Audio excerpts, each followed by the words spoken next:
This is U.S. history, this is world history. This is a story that's very important at the local and the global level. It's about having a conversation about the histories of race and inequality in this country and seeing and trying to move forward from those. There has been a lot of ugliness, and there's been a rise in hate crimes and hate speech and racial incidents happening in the country. And I think it's good to contextualize and think, where does that hate come from? And for groups who are pushing back, for social justice groups, I think it's beneficial, this history is beneficial to them because it gives a longer history than some people think of. That civil rights, human rights have been an issue since the beginning of this country. In the colonies, as we had these moments in Massachusetts and Rhode Island, when we do see this moment where slavery is legalized in the 17th and 18th century. Communities are having debates and conversations about that. Is this right? When slavery shifts from being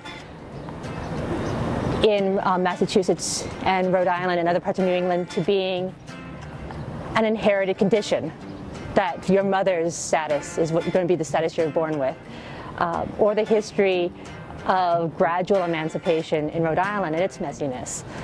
I think this gives context to the struggle that a lot of civil rights and social justice groups are doing right now.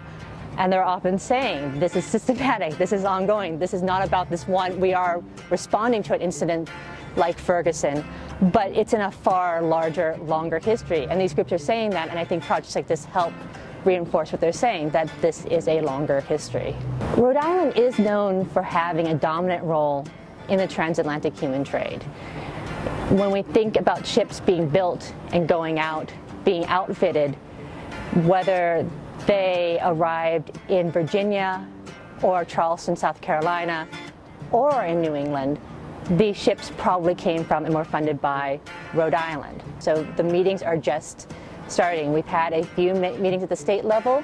The Providence group is moving forward, and there are going to be community meetings in Newport, Bristol, and Warren as well. The ceremony itself brought together a lot of different people. It starts with asking permission from one of the indigenous communities in the area. This idea that when we talk about European and African arrivals, there were other people here to start out with, that you ask permission of an elder, that it's interfaith, and not just the religions who were there in colonial New England, but truly who is here now. And it's about involving multiple members of the community and making this a story about a community, both people who have been here for generations and those who have just arrived. It's one about history and reconciliation. So for the most part, I found that as an organization that comes in from the outside, a national organization coming to local communities, the hesitation hasn't been, do we want to tell this story? It's been, is this the best way to tell this story? And will this help move projects forward? And we do our best to show them that, yes, we are here to help.